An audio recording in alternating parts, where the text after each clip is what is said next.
रहे हैं PTNI news channel. सबको नमस्कार।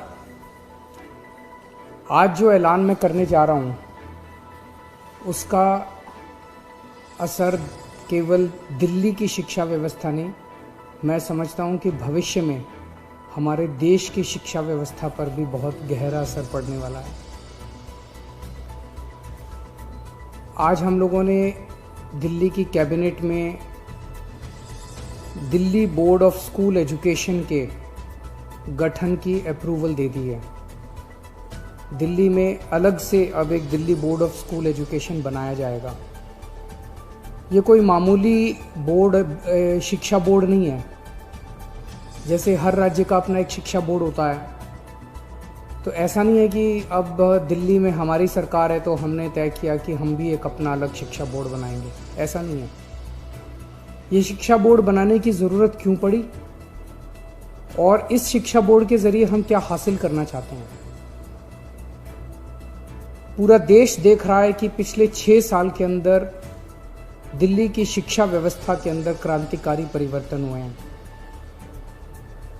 पिछले 6 साल में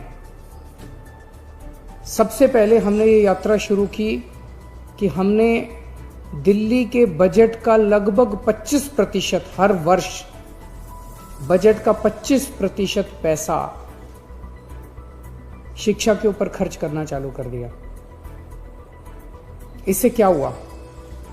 सरकारी स्कूलों की शानदार बिल्डिंग बनने लगी, स्कूलों के अंदर अच्छी लैब्स बनने लगी, स्कूलों के अंदर अच्छे कमरे बनने लगे, स्कूलों के अंदर अच्छे ऑडिटोरियम बनने लगे, स्कूलों में स्विमिंग पूल्स बनने लगे, स्कूलों की साफ सफाई की व्यवस्था अच्छी होने लगी, स्कूलों की सिक्योरिटी अच्छी होने लगी, स्कूलों के अंदर टॉयलेट्स अच्छे हुए, स्कूलों के क्लासरूम्स के अंदर अच्छे डेस्क आने लगे, अच्छे ब्लैक बोर्ड्स आने लगे। एक तरह से पूरा जो सरकारी स्कूलों का ढांचा था जो कि हीन भावना से ग्रसित था,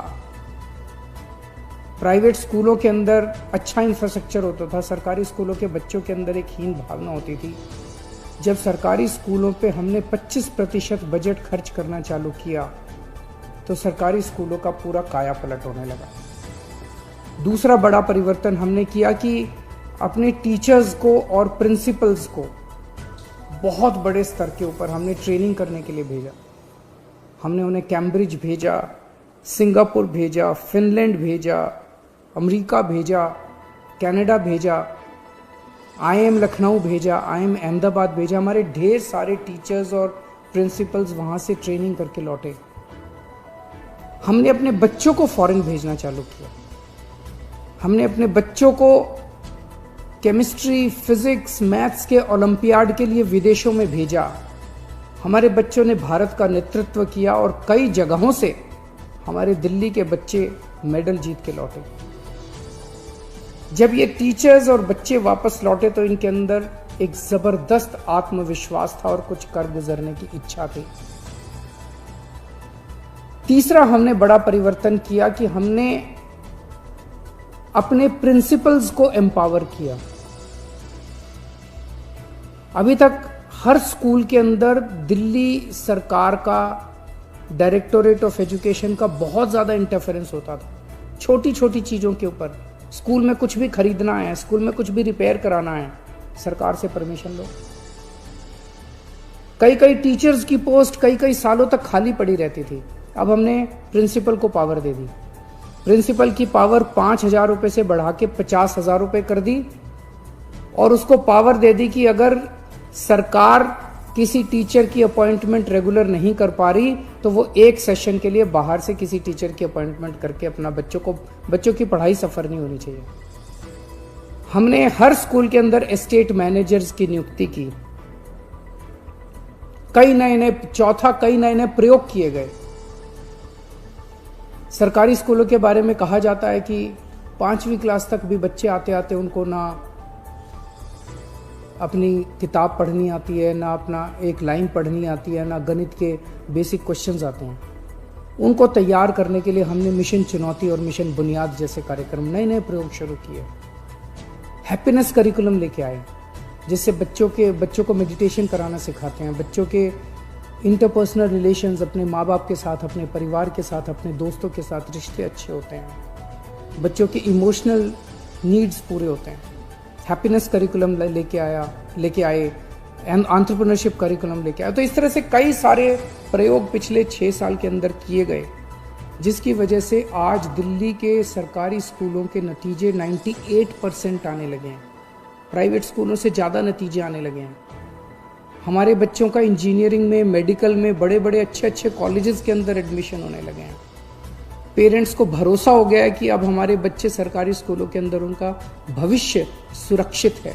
ये बहुत बड़ी बात है। जो पेरेंट्स पहले सरकारी स्कूलों में अपने बच्चों को भेजना नहीं चाहते थे, आज वो पेरेंट्स अपने बच्चों को सरकारी स्कूलों में जब भेजते हैं तो उनको भरोसा होता है कि उनके बच्चों का भविष्य सुरक्षित है। बच्चों के अंदर एक जबरदस्त आत्मविश्वास पैदा हुआ है।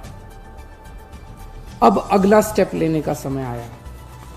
अब ये तय करने का समय आया है कि स्कूलों में क्या पढ़ाया जा रहा है और कैसे पढ़ाया जा रहा है।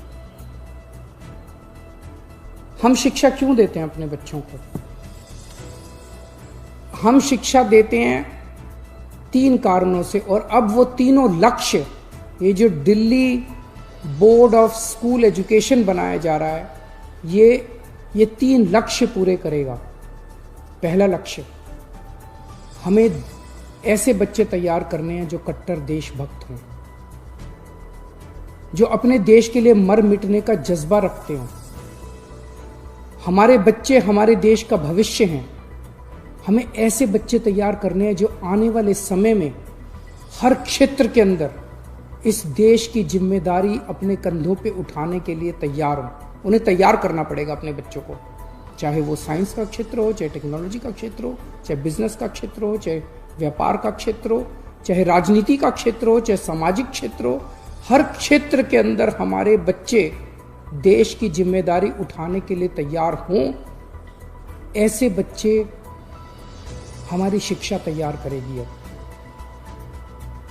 दूसरा लक्ष्य, हमारे बच्चे अच्छे इंसान बने, चाहे किसी भी धर्म के लोग हों, चाहे किसी भी जाति के लोग हों, चाहे अमीर हों, चाहे गरीब हों। ये सारी दीवारें तोड़ के एक दूसरे को इंसान समझना है और अपना जीवन एक तरफ जहां अपने परिवार के लिए वो करना है, दूसरे अपने परिवार को पालना है, दूसरी तरफ अपने समाज को और दूसरे इंसानों के लिए निस्वार्थ भाव से अपना जीवन जीना है। ऐसे बच्चे बोर्ड तैयार करेंगे। और तीसरा, आज हमारे देश के अंदर सबसे बड़ी समस्या है, बड़ी बड़ी डिग्री, पीएचडी करने के बाद, बीए, बीएससी, बीकॉम, एमकॉम, बड़ी बड़ी डिग्रियां करने के बाद भी बच्चों को नौकरी नहीं मिल रही। बच्चे घर में बेरोजगार बैठे हैं। ऐसी शिक्षा का क्या फायदा? अब ये बोर्ड ऐसी शिक्षा तैयार करेगा, ऐसी शिक्षा प्रणाली तैयार करेगा। हम क्या पढ़ाएंगे, कैसे पढ़ाएंगे, ये बोर्ड बच्चों को अपने पैरों पे खड़ा होने के लिए तैयार करेगा, ताकि जब शिक्षा करके वो निकले तो वो रोजगार ढूंढने के लिए दर दर की उसे ठोकरें ना खानी पड़े। उसका रोजगार उसके साथ तैयार होना चाहिए। ऐसी शिक्षा तैयार की जाएगी। इसलिए इस बोर्ड का गठन किया जा रहा है, ऐसी शिक्षा देने के लिए, ऐसा शिक्षा का कंटेंट तैयार करने के लिए, और प्रक्रिया ऐसी बनाई जाए। आज हमारा पूरा का पूरा शिक्षा तंत्र रटने पे जोर देता है। रटो और साल के अंत में 3 घंटे के पेपर के अंदर उलट के आ जाओ। ये बदलना पड़ेगा। अब रटने पे जोर नहीं होगा, अब समझने पे जोर होगा। एक बच्चे का असेसमेंट साल के अंत में 3 घंटे में नहीं लिया जाएगा। उसका असेसमेंट पूरा साल लगातार चलता रहेगा। उस बच्चे का असेसमेंट लगातार पूरा साल चलेगा। ये इंटरनेशनल स्तर का बोर्ड बनाया जा रहा है, जिसमें ढेर सारे इंटरनेशनल संस्थाओं से सहयोग लिया जाएगा। इंटरनेशनल प्रैक्टिसेस को स्टडी किया गया है और भी स्टडी किया जाएगा, और उन इंटरनेशनल प्रैक्टिसेस को हम दिल्ली में अपने स्कूलों में और अपने बोर्ड में लेके आएंगे। इसमें हाई एंड टेक्निक्स का इस्तेमाल किया जाएगा बच्चों को पढ़ाने के लिए और बच्चों की असेसमेंट करने के लिए। जैसे मैंने बताया कि रटने के ऊपर से ध्यान हटा के अब समझने के ऊपर और पर्सनालिटी डेवलपमेंट, एक बच्चे को तैयार किया जाएगा। हमारा ये मानना है कि भगवान ने इंसान को बनाया है, हर इंसान के अंदर कुछ ना कुछ अच्छाई जरूर डालिए, कुछ ना कुछ उसके अंदर स्पेशलिटी। हर इंसान स्पेशल है, वो क्या स्पेशल है, ये शिक्षा प्रणाली की जिम्मेदारी होगी कि उस बच्चे की उस स्पेशलिटी को निकाल के उसकी किस चीज में रुचि है और उसे किस चीज की जरूरत है, उसका कैरियर किस चीज में होना चाहिए और उसे कौन सा कोर्स पढ़ना चाहिए, ये शिक्षा प्रणाली निकाल के उस बच्चे को वही सिखाया जाएगा जिसमें वो माहिर है, ना कि एक रट्टू तोता जो अभी बनते हैं वो बनाया जाएगा। दिल्ली में 1000 के करीब लगभग सरकारी स्कूल हैं, 1700 के करीब प्राइवेट स्कूल हैं। इनमें जितने बच्चे पढ़ते हैं मोस्टली सरकारी स्कूल तो सभी सीबीएसई के, सरकारी स्कूल सारे सीबीएसई के हैं और 1700 जो प्राइवेट स्कूल हैं ये भी मोस्टली सीबीएसई के हैं। इस वर्ष 21-22 एकेडमिक ईयर में 20 से 25 सरकारी स्कूलों हम एक साथ सारे स्कूलों को इस बोर्ड में नहीं लेके आएंगे। इस साल सबसे पहले साल में 20 से 25 सरकारी स्कूलों को इस बोर्ड में शामिल किया जाएगा। उन्हें सीबीएसई से उनकी एफिलिएशन हटा के इस बोर्ड की एफिलिएशन दिलाई जाएगी। ये कौन से स्कूल होंगे इसका चयन हम वहाँ के प्रिंसिपल्स, टीचर्स, पेरेंट्स के साथ मिलकर करेंगे और हमें उम्मीद है कि 4 से 5 साल के अंदर वॉलंटैरिली सारे सरकारी स्कूल और सारे प्राइवेट स्कूल जो हैं वो इस बोर्ड में शामिल हो जाएंगे। इसकी एक गवर्निंग बॉडी होगी जिसकी अध्यक्षता एजुकेशन मिनिस्टर करेंगे। इसकी एक एग्जीक्यूटिव बॉडी होगी डे टू डे काम के लिए जिसकी अध्यक्षता एक सीईओ करेंगे। गवर्निंग बॉडी में, एग्जीक्यूटिव बॉडी में एक्सपर्ट्स होंगे, ढेर सारे इंडस्ट्री के भी होंगे, एजुकेशन के भी होंगे, प्राइवेट के, सरकारी स्कूलों के प्रिंसिपल्स होंगे, ब्यूरोक्रेट्स होंगे। और आज इस निर्णय से मैं व्यक्तिगत तौर पे बहुत ज़्यादा खुश हूँ, उत्साहित हूँ। मुझे हमेशा ये लगता था, पहले राजनीति में आने के पहले हम लोग एनजीओ में काम किया करते थे, समाज सेवा का काम किया करते थे और हमें ये लगता था कि हमारी शिक्षा प्रणाली काफ़ी ज़्यादा दूषित है जिसकी वजह से देश की कई सारी समस्याएं, अगर शिक्षा को ठीक किया जाए तो देश की कई समस्याओं का समाधान निकल सकता है। पिछले 6 साल की हमारी यात्रा काफ़ी अच्छी रही और मैं समझता हूं कि अब ये जो अगला चरण है जिसमें इस बोर्ड का गठन किया जा रहा है, इसके ज़रिए शिक्षा के क्षेत्र में मूलचूल परिवर्तन होगा और हमारे जो बच्चे शिक्षित होकर निकलेंगे वो एक तरफ देश की बागडोर संभालने के लिए तैयार होंगे और दूसरी तरफ अपने परिवार को का पालन पोषण करने के लिए भी तैयार होंगे, अच्छे इंसान बनेंगे। बहुत बहुत शुक्रिया।